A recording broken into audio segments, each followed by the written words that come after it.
All right. I'm here today with Lecia Cornwall.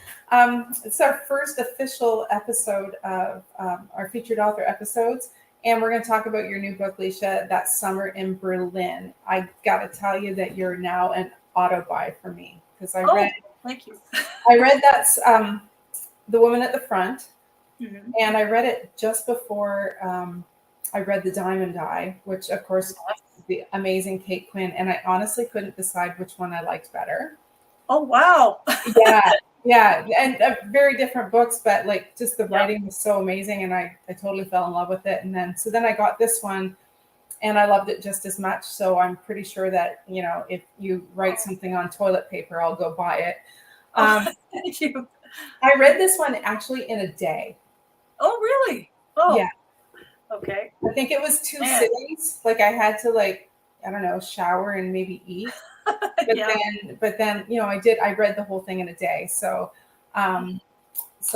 it's gorgeously written. But before we go a little further, why don't you tell us a little bit about you? A little bit about me. Well, I'm coming to you from Calgary, Alberta, where it is snowy today, very snowy. And I've been here for about 18 years. This book represents my 17th book. I used to write historical romance, and my second historical fiction novel. So that's pretty much about me. I have 5 cats, a dog, a rabbit. So crazy house. And it's 20 degrees here today again. Oh, lovely. I know. We have relatives that live in Calgary, and they're like, snow, -20. And I'm like, oh, yes. Yep. That's why I'm wearing a sweater. Right?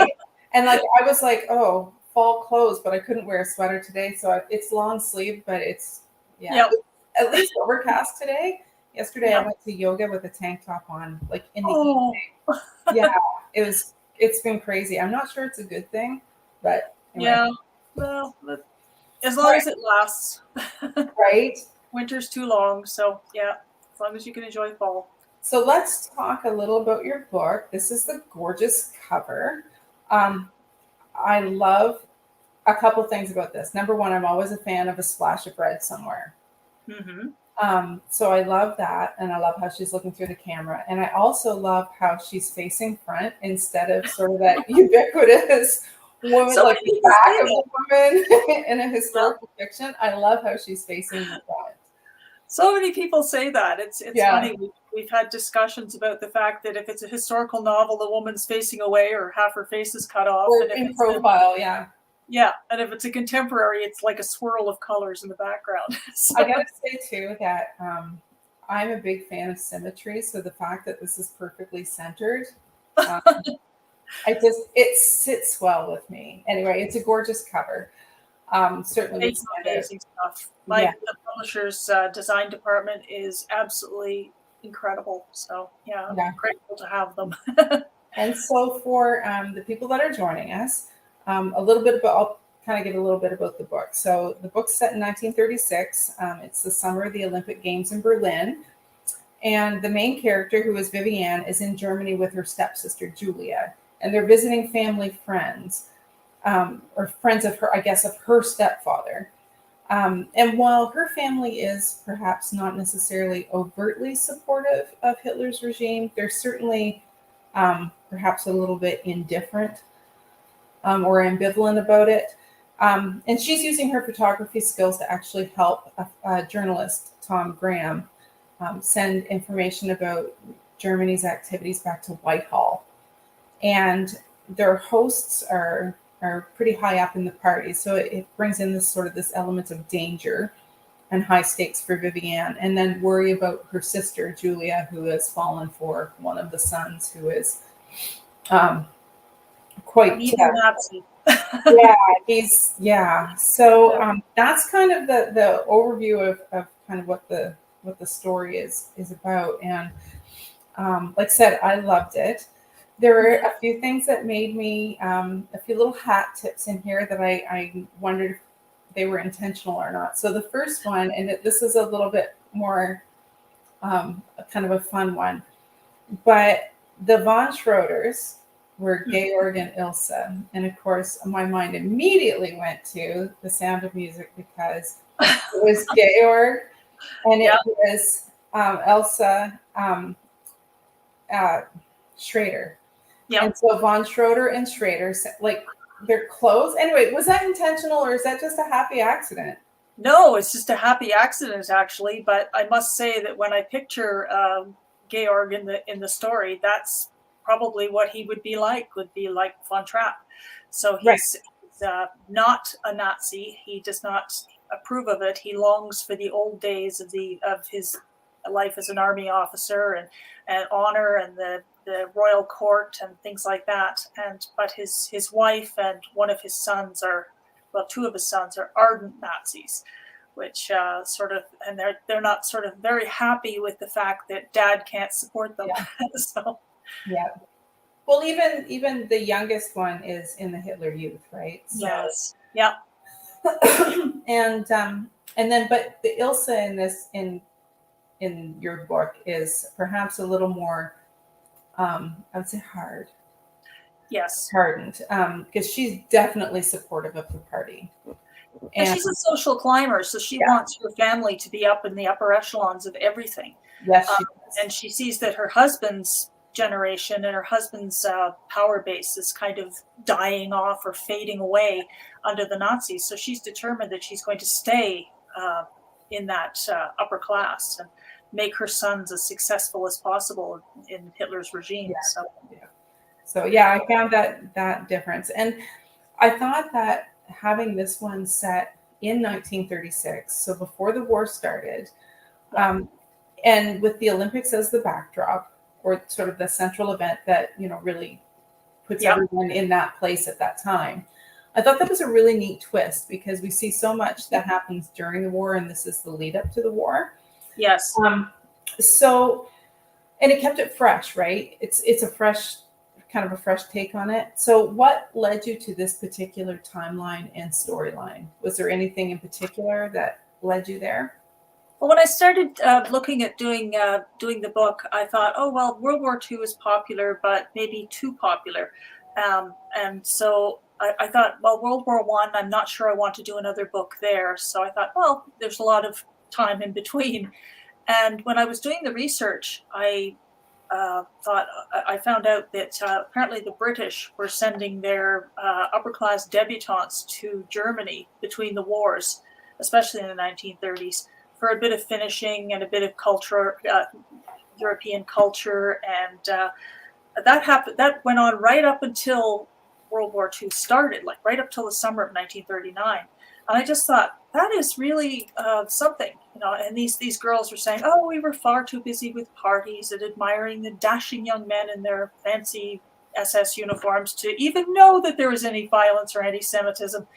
But when I was looking at one of the interviews of these ladies late in life, she sang the Nazi party anthem, the Horst Wessel Lied, for the interviewer. I thought, that doesn't sound like you were just there for the parties. Right. It's a party, but not. Right. And there was so much going on in terms of the fascism rising in England, and the Olympics are just such a good backdrop because they did so much to change the modern Olympics. They invented rituals that we take for granted now, like the torch ritual was actually invented by the Nazis. Yeah. And it was meant to connect the Nazis to ancient Greece. They called them the original Nordic people, which is really bizarre. But so they did all these things to sort of make the world think that they were peaceful and kind. They suspended anti-Semitism and violence during that period. And the visitors are like, oh, they're not so bad. This is a cosmopolitan country. It's so modern. It's so amazing. How could they be planning a war? But behind the scenes, they actually were. And that was one of the premises of the book, was that Vivienne goes over with her camera.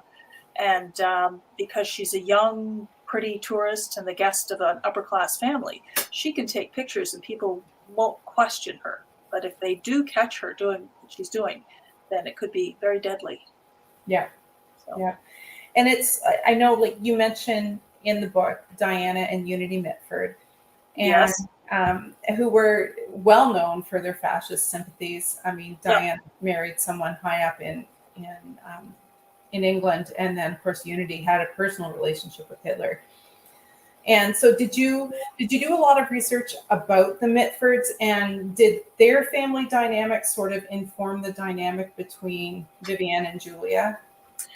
Yeah, and sort of the fact that there were four stepsisters, and Dad was a bit of an appeaser in Parliament, and one of the fascinating facts for us Canadians is that some of the Mitford sisters were born in a town called Swastika. I believe it's in Ontario or Quebec. So they were destined. Yeah, it's really bizarre. But yeah, and they were just so fascinating and so flamboyant and exciting. One was an author, one was a communist because her sister was a fascist. And, they were just the most incredibly interesting people of their time. So yeah, they definitely featured in there, and I read as much as I could about them. So nice. I read Eliza Knight's Mayfair Bookshop. Yeah, and of course that featured Nancy, who is probably the least known, perhaps, or least scandalous, I guess. Well, authors, we just can't get famous. Right? I guess we're all behind the scenes watching everybody else. But but then we had, I know we were on, and I think it was in Step Into the Story, like in the group when we were talking with Eliza, and we're like, yeah, but it's kind of hard to make Diana or Unity a sympathetic heroine. Right? Yes. So Nancy kind of fits.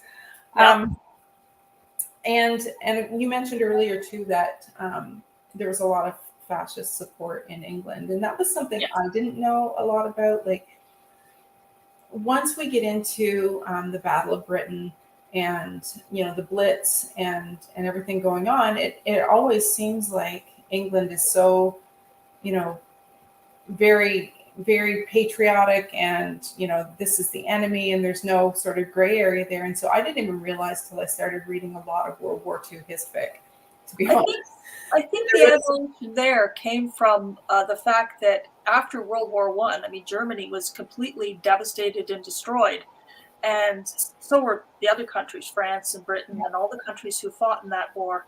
But then by the 1930s, when Hitler came to power, suddenly the country is healthy and powerful and technologically advanced and the most cosmopolitan place in all of Europe. And I think that people looked at that and said, maybe he's doing something right. But it also came from the fact that I think people were, especially in the Allied, the France and Britain, were thinking, well, we can't possibly have another war. And especially mothers. Mothers would campaign against this because of the horrors that they faced in the First World War. Right. So by the time they got to sort of the 30s, they were thinking, okay, we have to step this up. But people had a chance to boycott the Olympics and things like that over anti-Semitism, and they didn't. Yep. So. Yeah. And it's like, I hadn't realized that there was an actual movement in England that was supportive of Hitler's regime. And so was there anything you found in your research about that in England that surprised you? Well, Diana Mitford, one of the Unity's older sister, was actually married to the British leader of the British Fascist Union, I think it was called, Oswald Mosley, and he was he was a very odd character. He started out as a member of Parliament and then sort of got into Nazism, and they were locked up in the Tower of London for the duration of the war as enemies of the state. But yeah, it was people marching in the streets, and of course, because he was upper class, he got his friends involved. So there were lots of, even the Prince of Wales, Edward VIII, the one who married Wallis Simpson, had tremendous Nazi sympathies. So yeah, and there was supposedly a secret plot to put him on the throne once they conquered Britain as a sort of a puppet king. I don't know how he felt about that, but I can imagine he would probably have been thrilled. Right. Yeah. Yeah, and that, of course, that all came out later. Where you know, Yes. if you look at him, there's lots of evidence that he was very Yes. friendly Yeah. with Germany at that time. Um, the other thing is something you mentioned in your author's notes Mhm. is that there's a little bit of Arthurian legend sort of Yes. that runs through this. And in particular, I really liked how you described Felix as being the trickster. Because Yes. that's 100% on point. Did you go into the story creating those characters with that mythology in mind, or did that sort of was that another happy accident that sort of came to you as you were writing or doing No, that pre-planning? was that was planned because I've always loved the King Arthur stories. I mean, Camelot's my favorite, one of my favorite movies. um, and yeah, I just thought I love symbolism as well, and the fact that they always said that, you know, when England's need is greatest, Arthur will return. And I thought, well, you know, would he return for World War II? I mean, can I use that symbolism somewhere? And yeah, it was just I love doing that.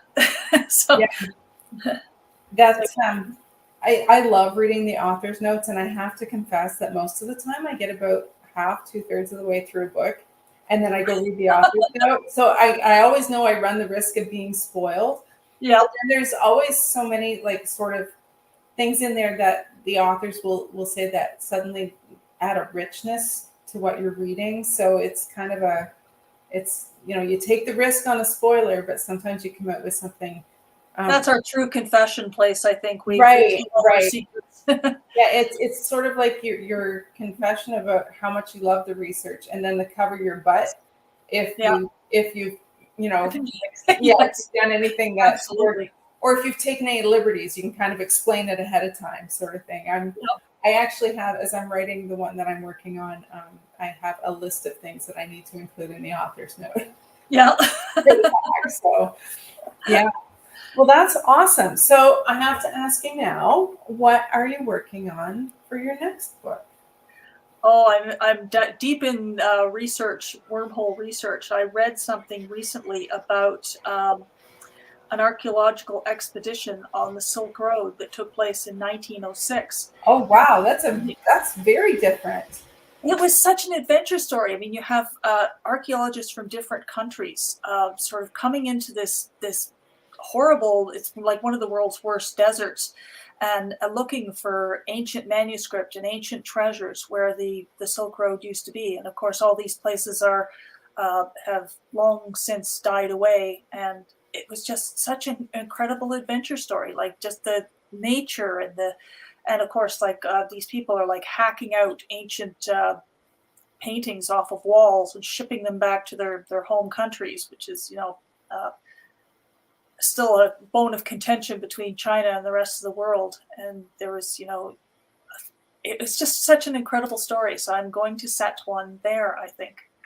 So That's just so many times you see authors they stick to one time period or they'll be in the same time period but they'll move to like a different country or just take a different tack with it. But that's a yeah, complete departure. I think that's one of the best things about being a writer is the fact that we get to go and do things and be places that we wouldn't ordinarily. It's like my favorite form of art on the wall is a calendar because you get something new every Do time every month. you. Yeah. So Yeah. yeah, and there's so much out there, so many fascinating stories to tell. So yeah, Well, you know, I already said if you write it, I will buy it. So that's gonna happen. So that sounds awesome. well, thank you. Awesome. I hope it turns out to be awesome. It's a I deep I undertaking. have every confidence after reading the last two. So I have to tell you, even reading The Woman at the Front, and it was just as I was really digging into the book that I'm just finishing up now. Hmm. And I was reading it and I thought, man, I have got to figure out how to hit this level of description. Oh Because wow. it's this way of describing things that it's not overdone. You're Hmm. not mired down in pages of description, but it's so visceral and like there is not a word wasted when it comes to your Oh, descriptions. well, So thank you. anyway, I was just blown away. So But you know that comes from good research. I mean, you read far more than you ever include in a book, just so that you right, feel like you're part of that time period when you sit down to write. And right, I think that comes through to writers without, or to readers without actually being a heavy history lesson. right. But some people don't achieve that with technique though. Like some people, you know, it reads like, oh my God, let me show you my research. It was so interesting. Yeah. To be able to do that and just weave it in so it Oh, feels very natural to the voice and it's so evocative. It's just well done. So I'm get writing, woman. So I have oh, another book to read. yes, yes. I haven't started that book yet. I'm still researching, so gotta Well, get going. all right. So before we wind up, whenever we have a guest on, before we wind up, we always ask, what are you reading right now? What am I reading? I just finished reading a book by a friend, an agency friend, called One Woman's War by Christine Wells. Mhm. And it's the story of the real Miss Moneypenny, as in Oh, yes, yes. Bond. And it's an absolutely fascinating book. It talks about a mission during the war that this real life woman was involved in that was incredibly it was Operation Mincemeat, where they take a dead body and they dress it up and with secret plans and then drop it in the water where the Germans can find it. But all the planning that went into the background of that, and Ian Fleming was involved, and so was Patty Bennett, who's the Miss Moneypenny character. It's an absolutely fascinating read. It's absolutely wonderful. And Have I you think watched the movie Operation yes, Meat? yeah, with So the two now, Mr. Darcys. yeah. So now I'm going to have to. I've seen that book, and again, that's another cover that really stands out because as soon as you said One Woman's War, and Yeah. I didn't remember the Miss Moneypenny thing at first, but I could see the cover Yes. because I've seen it around, and it is striking. So, Well, oh she's an man, Australian, and we did an event in with a bookstore in San Francisco with an author from Maryland, Alex Rickloff, and Christine and me from Canada. So it was quite international. It's a lot of well, fun. Alex has a new one out right now too, right? Yes, she does. The Girls in Navy Blue, which is also wonderful and is just an incredible story about early women, the women in the U.S. Navy, sort of in World War I, sort of the first women who were allowed to be in the Navy. So, and that's a fascinating story as well. My poor to be bought / to be read client. I can't even tell you, and I'm so busy right now. Like I really would love to just read all the time right now. I have so many books Yes. on my. I moved it to a different bookcase, so it's not so you can't see the stack that I have to read right away, and that doesn't even include my Kindle. Yep. Oh, I know. I know. Samples, they're deadly. Right? And NetGalley is deadly. I Yes. because I'm like, ooh. Well, that's awesome. I'm reading the one we're doing for our Step Into the Story broadcast next week, which is The German Wife by Kelly Rimmer. Oh, yes. So I've heard that's good. I haven't read it yet, but yeah. it's different from the last one of hers that I read, and it's I have thoughts. So there'll be Barb and I will be talking about that next week. That would be an interesting discussion. Yeah, it should be. It should be. Anyway, I'm so glad you're able to join me today. For anyone watching, you can catch up with Lecia at www.leciacornwall.com, right?